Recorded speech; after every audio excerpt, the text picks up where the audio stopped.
अपने आप जितेंद्रिय हो जाएंगे। शरीर एक रथ है, बुद्धि इस रथ को चलाने वाला सारथी है, बैठने वाला जीवात्मा है, मन लगाम है, इंद्रियां घोड़े हैं, विचरने की जगह विषय भोग है। ये घोड़े विषय भोग का चारा चरने के लिए जाएंगे। अगर मन रूपी लगाम को बुद्धि रूपी सारथी ने ठीक से खींचा नहीं तो ये खंडक में गिरा देंगे। और गिरे हुए बहुत फंसे हैं, और जीव इतना भोला बन चुका है कि गड्ढे में गिरा है फिर भी वो आनंदित है। वो उसी को सुख समझ रहा है, दुख को ही सुख समझकर। यही तो भगवान की विचित्र माया है। जिसे तुम सुख समझते हो वो सुख की छाया है, समझ पड़ती नहीं है गिरधर की माया है। भयानक दुख के अंतर में वो डूबा हुआ भयानक परिणामों को प्राप्त होगा, लेकिन उसमें सुख का अनुभव कर रहा है। त्यक्त संगो जित क्रोधो लघ्वाहारो, तो अपने आप जितेंद्रिया हो जाएंगे। देख लेना, घृणा हो जाएगी यार, घृणा। कौन सा ऐसा सुख है जो घृणा के योग्य ना हो? लौकिक बढ़िया से बढ़िया पदार्थ खाओ, तत्काल हम उसे वापस उलटते हैं, देखने लायक नहीं रह जाएगा। चिकनी चमड़ी केवल देखकर फंस रहे हैं, कुछ नहीं, पूरा जीवन बर्बाद हो जाता है। धर्म के लिए तो सेवन करने के लिए ठीक है, बकाया भगवत प्राप्ति के लिए जितेंद्रिया चलो, ठीक से चलो। पिधाय बुद्ध्या द्वाराणि मनो ध्याने निवेशयेत् शून्ये स्वेवावकाके गुहासुचो वनेषुचो नित्य युक्ता सदा योगी ध्यानम सम्यक उपक्रमेत। श्री दत्तात्रेय जी महाराज कह रहे हैं, बुद्धि को परमात्म चिंतन से इतनी बलवान बनाओ कि अपनी इंद्रियों के द्वारों से घसीटकर उसे भगवान में स्थित करो। हर इंद्रिय द्वार बंद, अंतर्मुख इंद्रियों को करके परमात्म चिंतन में लव। शून्य स्वेवावकाशेषु, एकांत स्थल में कुछ देर बैठने का अभ्यास करना चाहिए। एकांत सुखमास्यताम, 24 घंटे में 48 मिनट का तो रख ही लो शांत एकांत। अपने कमरे में शयन के समय आधा पौन घंटा अगर आप निकाल पावे, बड़ा आनंद आएगा। 24 घंटे आप सेवा दिनचर्या में लगे, आधा घंटे निकाल लो या 48 मिनट शांत बैठ जाओ। बिल्कुल कोई माला नहीं, कोई क्रिया नहीं, बिल्कुल आप इस बात को देखना करके शांत बैठो। पहले बैठ जाओ। अब देखो आपका मन कहां है, तत्काल देखिए। जो ही शांत बैठे, अब है कहां? जो सामने रूप आ रहा है, चाहे वो वस्तु हो, व्यक्ति हो, स्थान हो, उसमें तुम्हारी ममता है, उससे तुम्हारा संबंध है। वस्तु, व्यक्ति, स्थान, प्रभु आ रहे हैं कि संसार का कोई वस्तु, व्यक्ति, स्थान आ रहा है? यदि कोई संसार का वस्तु, व्यक्ति, स्थान आ रहा है तो तत्काल उसमें भगवत भावना करो, या वहां से हटा के तत्काल अपने गुरु मंत्र में लगाओ। शांत एकदम बैठो। अब उस समय जांच करो कितनी बार किसका रूप आया।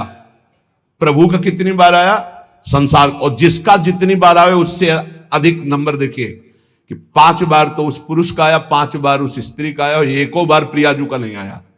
इसका मतलब अभी प्रियाजू में हमारा मन नहीं लगा, अभी यहां स्त्री पुरुष में, वस्तु में, व्यक्ति में, स्थान में लगा। जांच करो और हृदय में पश्चाताप करो, धिक्कार है, इतना समय हो गया, एक बार भी प्रियालाल का रूप नहीं आया।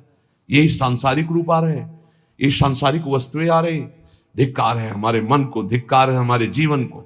ये हम आपको आंतरिक बात कह रहे हैं। पूज्य भाई जी महाराज, जिस समय मन को धिक्कार दिया जाता है, जलन होती है, जब जलन होती है तो निर्मल होता है, निर्मल होता है, निष्पाप होता है, मल भस्म होता है। जो ताप अंदर मन में होता है प्रायश्चित का, उससे। अब बार बार सामने आपको जो गुरु मंत्र मिला है उसको लिखिए, कोई माला नहीं, बहुत आराम से, कोई जल्दीबाजी नहीं, 1 मिनट में एक बार लिखेंगे। यहां कोई संख्या हम नहीं बोल रहे, यहां कोई आपको नहीं कि 108 बार करना है कि 50 बार करना, 5 बार करो केवल। हम कह रहे 5 बार आराम से लिख रहे, शांत बैठे, खूब आराम से। बढ़िया रा, बहुत बढ़िया धा, राधा, राधा, रात। आप देख लीजिए, अब ये भाग जहां रहा है, पकड़ो, कहां भाग के जा रहा है? इस वस्तु से क्या संबंध है, इस व्यक्ति से क्या संबंध है, कितनी बार इसको छुआ है, देखा है, भोगा है, मिले हैं, सूंघा है, कितनी जन्मों में। धिक्कार तुझे मन, जो तू राधा नाम को छोड़कर, प्रियाजू के इस अमृत में नाम को छोड़कर भाग रहा है, फिर उसे लाओ नाम में, फिर लाओ नाम में। आप देखिएगा एक दिन उसी रा और धा के बीच में प्यारी जो और प्यारे जो मुस्कुराते दिखाई देंगे। देख लेना, एक समय 24 घंटे में ऐसा निकालो जिस समय आप अपनी अंतःकरण की वृत्ति को बार बार बाहर जाते हुए घसीट कर अंतर में लगाओ। हर समय साधन में लगे हो, लेकिन एक समय इतना साधन कर, जो गृहस्थी में हम कह रहे हैं 10 मिनट शुरू करो भाई, 10 मिनट से 10 मिनट शांत होकर बैठ जाओ। 10 मिनट बैठने में क्या परेशानी, उस समय जांच करो, जहां जहां मन जाए वहां से हटाकर नाम में लगाओ। बार बार सुंदर स्वर्णिम अक्षरों से नाम लिख रहे, रंग बिरंगे अक्षरों से, रा और रंग से बड़ी आ की मात्रा और रंग से, धा और रंग से बड़ी आ की मात्रा और रंग से, ऊपर के ऐसे खेलो, मन को खिलाओ, राधा नाम में खिलाओ, डुबाओ इसमें। आप देख लेना, हमारी बात को समझ लो। केवल ये वो बात कह रहे हैं जो आपको प्रियाजू के रूप के ध्यान में डुबो देगी। यही राधा नाम रूप प्रकाशित करेगा। तेरो रूप कहत नहीं आवे, सी हरिवंश कछुक जस गावे, वो रूप ये प्रकाशित कर देगा। तो कह रहे शून्येष्वेवाव काशेषु, एकांत स्थान में जहां आपको विक्षेप न पड़े। ऐसी वृत्ति के समय अगर आपको कोई शोरगुल सुनाई दे रहा हो, आपका अभ्यास दृढ़ नहीं, तो एक रुई को ऐसे कपड़े में करके, महीन कपड़े में 2 बना लो, ऐसे लगा लो, कान में लगा लो, आवाजें नहीं जाएगी। अब ध्यान करो, देखो साधन की प्रणाली। और जब अपने साधन की बात होती है ना, तो आप हजारों अलग अलग आवाज करो तो हमें बस इतना समझ में आएगा कि चिड़िया चहचहा रहे हैं, आवाजें निकल रही, बस हमारे लक्ष्य में कोई अंतर नहीं पड़ने वाला। और अगर डूबना हो गया तो आवाज भी खत्म, श्रवणेंद्रिय होते हुए भी शोरगुल नहीं सुनाई देगा। पर प्रारंभिक दशा में ऐसा चाहिए। अगर आपको बार बार विक्षेप हो रहा हो, विक्षेप तो इतना कि घड़ी का टक टक भी बर्दाश्त नहीं होता। मन है ध्यान में बैठे ना, वो पहली बार एक खिड़की खुला है, खिड़की खुला है, खिड़की, अब उठो पहले खिड़की बंद करके आओ। ये इसको बैठते ही देख लो कि कोई ऐसा प्रश्न तो नहीं कर रहा कि अमुक कोई बात हो, उसको निपटा दो पहले। हम सबसे पहला काम करते थे, अगर राधा वल्लभ जी के दर्शन करने जाने हो, हमें इत्र खरीदना है, तो सबसे पहला काम हम इत्र खरीदेंगे। क्यों? ये दर्शन नहीं करने देंगे, इत्र खरीदना है। बार बार कहेगा इत्र हमें दर्शन में नहीं डूबने देगा, तो पहले हम वो काम सब कर लेते थे जो राधा वल्लभ जी के दर्शन के बाद कर रहे हैं। अब दर्शन में तो केवल दर्शन। ऐसे ही जब हम ये जो 20 मिनट 30 मिनट 40 मिनट समय की बात करें, इसमें जब आपको समय देना हो तो कृपया मन के लिए कोई काम मत छोड़ना, वो बिल्कुल फुर्सत वाला। इसलिए हम कह रहे हैं सोने जाने के समय कि अब हम शयन करने जा रहे हैं, उस समय आप समय दीजिए। और अगर ये पहले ही बार में कह दे कि अमुक अमुक अमुक, तो तुरंत सुधार दीजिए, नहीं पूरे ध्यान में वही चलाएगा। वो बहुत बहुत ही विघ्नकारी रहता है जब तक निर्मल नहीं हो जाता। और जिस समय नाम पकड़ने लगता है, हे ऐसा आनंद आता है कि केवल रोने का मन करता है। आप इसको करिएगा जरूर, एकांत स्थल पे करिएगा। और जब ये करने विघ्न करे तो कान में श्रवण होता रहता है शोरगुल। तो ये हमने किया है प्रारंभ में, रुई में ऐसे और एक महीन कपड़ा का बना के ऊपर कपड़ा से ऐसे और ऐसे खूब ठास के भर ले, अब आवाजें ले जाएगी, अब अंदर राधा राधा राधा, आनंद आएगा। ये प्रारंभिक है, ये आगे चल के इनकी जरूरत नहीं पड़ती अंतर्मुख होने पर। तो एकांत स्थल में जब इस तरह से साधना की जाती है तो उपासक का चित्त भगवदाकार होने लगता है। कह रहे हैं वही सच्चा सन्यासी है। वाग्दंड कर्मदंडश्च मनोदंडश्च ते त्रयः यस्यैते नियता दंडा सत्यदंडी महायति। श्री दत्तात्रेय जी महाराज कह रहे हैं वाग्दंड, जिसने वाणी को वाग्दंड मौन में स्थित कर दिया। वाग्दंड यही प्रपंच की वार्ता नहीं बोलनी, भगवद वार्ता केवल बोलनी। वाणी को दंडित करो। ये बहुत चटर चटर प्रपंच की बातें करती, नाम जपने में इसको थकान लगती है, प्रपंच की बातें करने में नहीं। इसलिए इसको मौन के द्वारा वाणी को शासन में रखो, या तो भगवत चर्चा या मौन। दूसरा कर्मदंड, जो सन्यासी होता है वो निष्कर्म अवस्था की तरफ बढ़ता है। प्रापंचिक कर्मों को करते हुए भगवान नाम स्मरण करके यदि कर्म समर्पण कर दिया जाए तो वही गति प्राप्त होती है। ये तो सर्वाणि कर्माणि मयि सन्न्यस्य मत्पराः, प्रापंचिक कर्म है, व्यापार नौकरी आदि नाना प्रकार के। लेकिन इन कर्मों को भगवत स्मरण करते हुए किया जाए, भगवत समर्पित कर दिया तो वही गति प्राप्त होती है जो निष्कर्म अवस्था को प्राप्त सन्यासी की होती है। 3 दंड होते हैं, वाग्दंड और एक होता कर्मदंड, शरीर को निश्चेष्ट रखना, निष्क्रिय रखना, और मनोदंड, मन को निसंकल्पित रखना, कोई संकल्प न बनना, इसे संन्यास भाव को प्राप्त महापुरुष की अवधूत स्थिति तक पहुंचने का यह रास्ता है। वाग्दंड, कर्मदंड, मनोदंड, वाणी को मौन के द्वारा, शरीर को निश्चेष्टता के द्वारा निष्कर्म स्थिति के लिए, और मन को निसंकल्पता के द्वारा। कोई संकल्प ना बनावे, ऐसा का ऐसा, ऐसा नहीं, जैसा प्रभु जब चाहे जैसा, हमारा कोई संकल्प विकल्प नहीं। वाणी से भगवत चर्चा, शरीर से भागवतिक कर्म, नहीं तो संसारिक विरत बहुकर्मा, निरत निरंतर सज्जन धर्मा। अब एक परम धर्म की बात का वर्णन कर रहे हैं।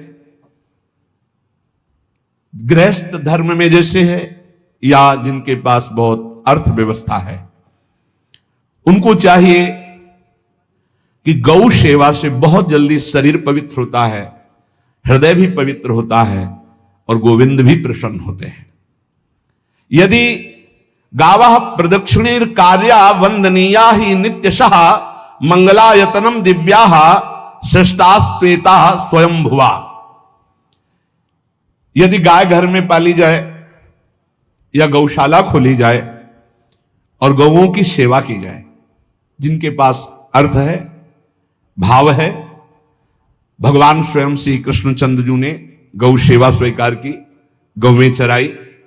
गौओं की परिक्रमा करने से, जैसे आप प्रभु के बिहारी जी के मंदिर की 4 परिक्रमा करें तो जो फल आपको मिलेगा, वही गाय की 4 परिक्रमा कर ले तो आपको प्राप्त हो जाएगा। गौ की प्रदक्षिणा से, गावः प्रदक्षिणी कार्या वंदनीया ही नित्यशः, जो रोज गाय को प्रणाम करता है और गाय की प्रदक्षिणा करता है, तो भगवत प्रदक्षिणा का उसे फल प्राप्त होता है। जहां गौएं विराजमान होती हैं वो बड़ा पवित्र दिव्य तीर्थ स्थल माना जाता है।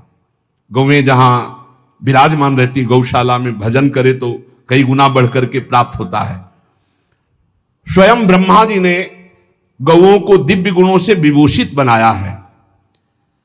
अप्यागाराणि विप्राणाम देवतायतनानि च यद गोमयेन शुद्ध्यंतिम किम ब्रूमो हृदिकम ततः। गाय के गोबर से जहां लेपा जाता है, वहां जिस देवता का आवाहन करोगे वही देवता आकर विराजमान हो जाएगा। अपवित्र भूमि में भी यदि गाय के गोबर का लेप कर दिया जाए तो परम पवित्र मानी जाती है। गाय बहुत पवित्र, जहां वो बैठती है, जहां वो मूत्र त्याग करती, गोबर त्याग करती, वो स्थान तीर्थ तुल्य पवित्र माना जाता है। भगवान जब गाय के पीछे पीछे चलते तो गोरा जोड़कर उनके मस्तक पर विराजमान होती, उनके मुखारबिंद पर विराजमान होती। बाल गोविंद के अनिष्टों को दूर करने के लिए गाय के पूंछ को उनके ऊपर ऐसे झाड़ा देती थी मैया। जब गुरुमंत्र वैदिक सिद्धांत से दिया गया था पहली बार, तो पंचगव्य पिलाया गया था। गोमूत्रम गोमयम क्षीरम दधि सर्पिस तथैव च गवाम पंच पवित्राणि पुनंत सकलम जगत। कितना भी बड़ा पापी हो, अगर पंचगव्य पिलाया जाए तो वो वैदिक मंत्रों को स्वीकार करने लायक हो जाता है, पवित्र हो जाता है। पंचगव्य में 5 चीजें गाय की होती है। गाय का मूत्र, गाय का गोबर, गाय का दूध, गाय का दही और गाय का घी, ये 5 मिलाकर पंचगव्य पिलाया गया था। पहली बार जब वैदिक मंत्र दिया गया था तो पंचगव्य बनवाया था गुरुदेव भगवान ने संन्यास, और वो पिलाया था। ये पंचगव्य पिलाने से अपवित्रता का नाश होकर पवित्रता का संचार होता है। इसलिए धन्य है उनका जीवन जो गौ सेवा परायण है, भगवत भाव से। गाय में साक्षात भगवान का भाव रखकर गौ सेवा करते हैं। त्रिषिता गौर गृहे बद्धा गेहे कन्या रजस्वला देव शास्त्र सन्निर्माल्य हंति पुण्यम पुराकृतम। यदि घर में गाय बंधी है और भूखी है और प्यासी है तो तुम्हारे सारे पुण्य नष्ट हो जाएंगे। अगर घर में रजस्वला कन्या बहुत काल तक है और उसका विवाह आप नहीं कर रहे हैं तो आपके सारे सुकृत नष्ट हो जाएंगे। यदि घर में ठाकुर जी विराजमान है, कर का पहनाया हुआ माला सुबह तुमने देख लिया तो तुम्हारे सारे पुण्य नष्ट हो जाएंगे, क्योंकि शयन कराते समय तुमने उतारा नहीं, अर्थात तुम सेवा में प्रमाद करते हो। तो देवतास्त्र सन्निर्माल्य हंति पुण्यम पुराकृतम। जैसे सुबह श्रृंगार किया तो रात्रि के शयन के समय वो हटा लेने चाहिए माले। जब हम शयन कराते हैं तो भले पुष्प शैया पे शयन कराएं पर माला नहीं धारण कराएं।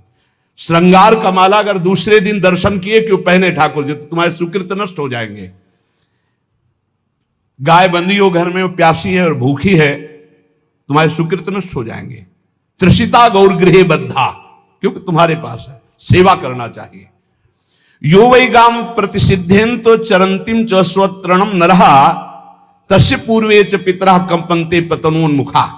यदि गाय हरी हरी घास चर रही कहीं और तुमने डंडा ऊपर प्रहार किया और लाठी मारी तो तुम्हारे पितर खोपड़ी के बल नरक जाने के लिए तैयार हो गए, ये लिखा है। चरंतिम स्वम तृणम नरहा तो तस्य पूर्वे च पितरा कंपन्ते पतनोन्मुखा। इसीलिए क्या भारत से कहीं किसी की तुलना हो सकती है, जहां गौ को माता की पदवी दी गई, जहां गौ को हम आराध्य देव के रूप में मानते हैं, आराधना करते हैं। गौ रक्षा, गौ सेवा, ये बहुत बड़ा इसमें छुपा हुआ है। स्वयं भगवान अवतरित होकर गौ रक्षा, जब गाय के रूप में पृथ्वी रमाती तो भगवान का अवतार हुआ है। बड़ा विचित्र समय आता चला जा रहा है कि अब आधुनिक यंत्रों की ऐसी सेवाएं हो गई बड़ी बड़ी कि अब ना बैल की जरूरत है, और ऐसे दूध की महंगाई बन गई कि अब देसी गाय 2 लीटर 3 लीटर 4 लीटर, और ऐसी ऐसी कि 20-20 25-25 लीटर दे तो कौन देसी गाय को। तो गौओं का सेवा का भावना शास्त्र आज्ञा करता है कि जो प्रतिदिन अग्रग्रासे परोभावा कर्तव्यो भक्ति तोन्वहम अकृत्वा स्वयं आहारम कुर्वम नापनोति दुर्गतिम। जे भी तुम्हारे गृहस्थ में घरों में पहले होता था, अब तो भगवान जाने, जे भी पहली रोटी तवा में गई तो वो निकाल करके पक्की रखी जाती थी गौ ग्रास के लिए, पहला रसोई में। तो इसमें लिखा प्रतिदिन स्वभोजनम, पहले स्वयं भोजन न करके गाय के लिए ग्रास निकालना चाहिए। तो जिनके पास अर्थव्यवस्था, जो गृहस्थ धर्म में है या जिनके पास अर्थ है, कुछ रोज 1 रुपया निकालो। हम कह रहे रोज निकालो तो महीने में 30 रुपया होते, 30 रुपया में एक गाय को हरी घास तो एक टाइम पवा ही सकते हो ना, बहुत नहीं है तो 1-1 रुपया निकाल के अगर एक गाय को चारा दोगे तो एक बार का भोजन तो हो ही सकता है। 30 रुपया में हरी घास जाकर के उसके दावा एक बार तो पवा दोगे ना। अग्रग्रासे परोभावा कर्तव्य भक्ति तोन, हम भक्ति पूर्वक गाय को एक ग्रास भोजन में 1 रोटी तो निकालना चाहिए गाय के लिए, ऐसा शास्त्र आज्ञा कहता है।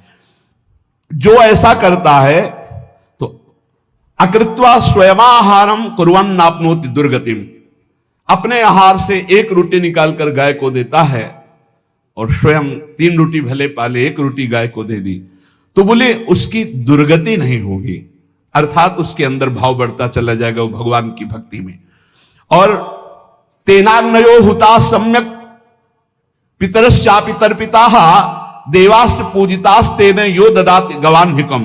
जो प्रतिदिन गौग्रास निकालता है, अर्पित करता है, तो उसको अग्निहोत्र करने का फल मिलता है, उसके पितरों को तृप्ति मिलती है और समस्त देवताओं के पूजन का फल मिल जाता है जो गौग्रास निकालता है। यो वै ताड्यते यष्ट्याधेनुम मर्त्यो विमूढ़धि। जो मूर्ख मनुष्य, जैसे अब गाय दूध नहीं दे रही, मार डंडे मार रहे हैं, इंजेक्शन लगा रहे हैं, ऐसे वैसे कर रहे हैं, उसको ताड़ना दे रहे हैं, तो बोले जो मूढ़ बुद्धि मूर्ख मनुष्य, यो वै ताड्यते यष्ट्याधेनुम मर्त्यो विमूढ़धि, वो गाय को लाठी से मारता है, डंडे से मारता है, हाथों से मारता है, तो धर्मराजस्य नगरेशा याति करवर्जिताः। धर्मराज जी पहले अपने नरक में ले जा करके उसके कहते थोड़े थोड़े तिल तिल करके पहले इसके हाथ काटो, मरना है नहीं वहां। अब आराम आराम से थोड़े थोड़े पहले हाथ वर्जिताः, इन्हीं हाथों से गाय को मारा था ना, तो ऐसे थोड़ा थोड़ा काटा जाता है उसके हाथ। करवर्जिताः, उसके दोनों हाथ काट करके थोड़े थोड़े। यो वै दंसान वार्यति तस्य पूर्वे कृतार्थकाः नृत्यंत सवादिस्मास तरिष्यति भाग्यवान। जो गौ के शरीर को स्नान कराता है, गौ के शरीर को कीट आदि से मच्छर आदि से रक्षा करता है और खूब अच्छा अच्छा पदार्थ गौ को, केवल दूध के लोभ से नहीं, ये हम गौ सेवा की बात कर रहे हैं, ये कि नहीं वहां 10 लीटर दूध देती तो हाथ फेरो, जब दूध नहीं देती है तो चारा भी ठीक से नहीं दे रहे, और उसके ये स्वार्थी हो, गौ सेवा का बात नहीं, वो दूध का लोभी केवल व्यापार की बात करता है। गौ सेवा का तात्पर्य है गौ सेवा केवल, खूब बछड़े को पिला दिया प्रसाद रूप से, जो दूध मिला उसका अपने सेवन की, वो बात तो अलग है। अब बछड़े को तो जरा सा केवल पिन्हाने के लिए कर दिया और खूब सारा दूध लीटर में नाप करके जा रहा है, और उस समय तक तो खवाओ पियाओगे ही खूब अच्छे से। इसके बाद जब दूध देना बंद किया तो उसका आदर सत्कार खत्म, खोल के बाहर ऐसे वो प्लास्टिक खाते घूम रही है, तो ये गौ सेवा नहीं मानी जाएगी, वो स्वार्थ पूर्ति मानी जाएगी। जो सदैव गौ सेवा करता है, उसके डांस मच्छर हटाता है, स्नान कराता है, पीठ में हाथ फेरता है, उसके पूर्वज जो पितर होते हैं वो नाच पड़ते हैं, उनका मंगल होना शुरू हो जाता है कि हमारे वंश में गौ सेवक पैदा हुआ, बड़ा भाग्यवान है, और वो गौ के द्वारा हमें तार देगा, ऐसा भाव। गौ सेवा हमारे सनातन धर्म में बहुत बड़ा स्थान गौ सेवा का है। पर एक बात ध्यान रखें, इन सब सेवा का फल है भगवान के चिंतन में निरंतर वृत्ति डूब जाए। हमारी एक एक वृत्ति, एक एक क्षण भगवान के चिंतन में डूब जाए। अगर नहीं तो हम आपको उत्तर दे रहे हैं। कल प्रश्न हुआ था कि क्या गौ सेवा के बिना मुक्ति मिल सकती है? क्या महाराज नृग जैसा कोई गौ सेवक हुआ है दानी? भागवत में पढ़ लेना। करोड़ करोड़ गायों को, करोड़ों गौशालाएं थी, एक दो नहीं। इसलिए कह रहे हैं करोड़ों शब्द कि आप उसको कोई ज्यादा ना समझें। पृथ्वी के कोई भूमि के कण गिन सकता है, बारिश की बूंदे गिन सकता है, लेकिन महाराज नृग की गौएं जितनी दान की गई वो गिनी नहीं जा सकती थी, ऐसा वर्णन आता है। अरबों अर्बुद गौओं की सब स्वर्ण से अभिषिक्त करके ब्राह्मणों को दान करना। इतने बड़े गौ सेवक, इतने बड़े दान करने वाले, एक चूक हो गई, ना दान लेने वाले तपस्वी ब्राह्मण की गाय किसी अन्य ब्राह्मण को दान कर दी, और वो ब्राह्मण ने जब गाय देखी बोले मेरी गाय चुरा ली। बोले महाराज नृग ने दी। महाराज नृग से कहा मेरी गाय है, तो उनका गौशाला में आ गई होगी, आपको 10,000 गौएं देते हैं, आप अपनी गाय। बोले मैं प्रतिग्रह नहीं लेता। जिसने दान लिया था उसने कहा गाय यही लेके जाऊंगा, तो उनका आप गाय छोड़ दीजिए, आपको 10,000 गाय देते। बोले नहीं लूंगा। बस अनजाने के अपराध ने गिरगिट बना दिया था, कुएं का गिरगिट। पर भगवान बड़े कृपालु हैं, गौ सेवक थे, इसलिए गोविंद द्वारिकाधीश जी ने उनका उद्धार किया।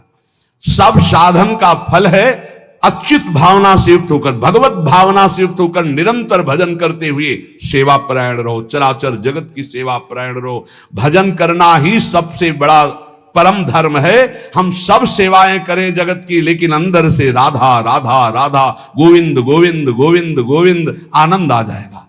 तन से सेवा करो, मन से भगवान की चिंतन, मामुनिस्मर युद्ध से भगवान की चिंतन में रहो। सेवा और व्यापार में अंतर होता है। गौ सेवा के बहाने से धन का जो दान लेना है और उसका अपने में प्रयोग करना, मैं पितरों सहित नरक जाना है, लिख लो। गौ सेवा के बहाने से दान लेना और उसका अपने परिवार के सुख में पैसे का प्रयोग कर देना या अपनी वासनाओं की पूर्ति में लगा देना। आया गौ सेवा के लिए और आप प्रयोग कर रहे हैं गाड़ी घोड़ा नाना प्रकार के सांसारिक भोगों में, तो लिख लो पितर सहित तुम्हारे नरक जाएंगे, क्योंकि गौ सेवा के लिए आया है। गौ सेवा का धन सिर्फ गौ सेवा में ही लगना चाहिए। आप गौ सेवक है, दूध पान कीजिए, रोटी खा लीजिए, लेकिन गौ सेवा का अर्थ आप अपनी वासनाओं की पूर्ति में, अपने मनोरंजन में या अपने मन के संकल्प भावना में नहीं पूरी कर सकते। गौ सेवा के लिए ही पूरी कीजिए। गौ के वास का निर्माण, गौ के भोजन की व्यवस्था, वो दूध दे ना दे, वो कैसी भी अवस्था में हो, उसकी सेवा परायणता, उसके लिए सेवक रखना, सेवकों को भी सुख प्रदान करना, लेकिन स्वयं कभी गौ के सेवा के लिए आए हुए धन का स्वयं के लिए भोग न करना और निरंतर भजन में रखना, उसे परम पद की प्राप्ति हो जाएगी। इसलिए हमारे सनातन धर्म में गौ सेवा का विशेष महत्व है और इस महत्व को सबको स्वीकार करना चाहिए। यदि आप गौ पालन स्वयं नहीं कर सकते तो 4 लोग मिलकर के, क्योंकि आज जो गायों की व्यवस्था वो बड़ी दयनीय हो रही है। दयनीय इसलिए हो रही कि दूध की अधिकता के चाह रखने वाले भैंस रखते हैं या विदेशी गाय रखते हैं। अपनी भारतीय जो देसी गाय है वो उतना अधिक नहीं देती कि 40 लीटर 30 लीटर 25 लीटर, बहुत अधिक देगी तो 5 और 8 लीटर। देसी शुद्ध गाय अपनी जो है वो 8-10 लीटर, बहुत जब व्यवस्था हो, नहीं तो अपने गांव में तो देखा है 2-2.5-3 लीटर से ज्यादा नहीं देंगे, 1.5 लीटर इधर 1.5 लीटर उधर, या बहुत हुआ तो 2 लीटर 2 लीटर, पर वो स्वर्णिम दूध होता है। जो दूध की चाह रखने वाले जन थे अब वो गायों को नहीं रखते, देसी गायों को कोई बिरला ही रखता है। अब पहले बैलों की जरूरत होती थी, गाय बछड़ा दिया तो आनंद होता था कि किसानी के काम में, अब तो ट्रैक्टर है तो बैलों की जरूरत नहीं। अधिक दूध के लिए अरे अब तो पशुओं की जरूरत नहीं, केमिकल से दूध बन रहे हैं, टैंकर के टैंकर। तो फिर हमारी जो गायें हैं उनकी बड़ी दुर्दशा हो रही। तो हमें चाहिए कि जो गृहस्थ जन हैं, धनी मानी जन हैं, या जिनके पास शरीर व्यवस्था, बौद्धिक स्तर, सेवा परायण, अर्थव्यवस्था, वो थोड़ा 4 गायें की व्यवस्था करके उनकी सेवा करें, क्योंकि हमारे सनातन धर्म का स्वरूप है, जहां मां पदवी दी गई है गांव को, गौ माता कहा गया है, गौ में समस्त देवता विराजमान है, गौ का बहुत बड़ा महत्व वर्णन किया गया धर्म शास्त्रों में। यहां तक कि जब कोई ऋषि नाराज होता था तो आगे गाय करके जाया जाता था तो क्षमा हो जाती थी, गाय को देखते ही वो क्षमा कर देते थे। बहुत महिमा वर्णन की गई है गौ की। इसलिए जिसको भी अगर नहीं अर्थव्यवस्था है तो एक रोटी तो निकाल सकते हो ना, तुम्हारी रसोई में रोटी बने तो पहली रोटी निकाल लो, और आसपास जहां गाय बंधी हो तो उसको दे आओ जाकर, तो कम से कम धर्म का पालन हो जाएगा, गौ सेवा बन जाएगी। तो गौ सेवा, चराचर जगत की सेवा, भगवत सेवा, सबका फल है। फिर प्रारंभ में आ जाइए स्मृति। योगी हो तो चित्त की वृत्ति का निरोध करके परमात्माकार, ज्ञानी है तो चित्त वृत्ति का लय करके स्वरूप स्थित, भक्त है तो एक एक वृत्ति सावई मन कृष्ण पदार विंदयो, भगवान के चरण में, भगवान के नाम में, भगवान के रूप में, भगवान की लीलाओं में। स्मृति अगर नहीं तो सब साधन अधूरा, और स्मृति तो हर साधन पूरा। इसलिए एक बार कमर कस लो, चाहे जगत की सेवा करो, चाहे जिस कार्य में लगे हो, तुम्हारी स्मृति प्रभु में लगी हो। स्मृति के बिना हम जीवन का कोई महत्व नहीं समझते, स्मृति विहीन जीवन सब व्यर्थ। इसीलिए उन परमहंसों के चरणों में स्वयं भगवान चरण रज लेने के लिए पीछे डोलते हैं, जो निरपेक्षम मुनिम शांतम निर्वैरम समदर्शनम अनुब्रजाम्यहम नित्यम पुयत्यंगुरेण भी। ना कोई प्रतिज्ञा, ना कोई चाह, ना कोई इच्छा, निरंतर भगवदाकार वृत्ति, निरपेक्षम मननशील, द्वंद्व विमुक्ता, जो शांत हैं, जो किसी से वैर नहीं रखते, भगवदाकार वृत्ति, उसी मार्ग के आप पथिक है। सर्वतो भावेन, अपने मन को समेट लो धर्म और कर्म दोनों से, और साब त्यज लोक धर्मान, और परम धर्म का सेवन करते हुए समस्त चराचर जगत को भगवत स्वरूप निरखते हुए इसी जन्म में परम पद को प्राप्त हो जाओ। सत्संग का सार हमारा शरीर है, इससे सेवाएं बने, हमारा मन है, इससे चिंतन बने, हमारी वाणी है, इससे लीला गुण का गायन करें, और हम स्वयं परमात्मा अंश हैं, परमात्मा स्वरूप है, ऐसी ठसक बनी रहे, जीवन मुक्त ही हो। स्वार्थ को लेकर किया गया धर्म रंग नहीं लाता, निष्काम किया हुआ छोटा सा भी धर्म परमार्थ की ऊंचाई पर चढ़ा देगा। ध्यान रखना, परमार्थ की ऊंचाई पर चढ़ा देगा। इसलिए निष्कामता सब सोहित, निष्कामति। श्री वृंदावन विश्राम, श्री राधा वल्लभ लाल को हृदय ध्यान मुख नाम।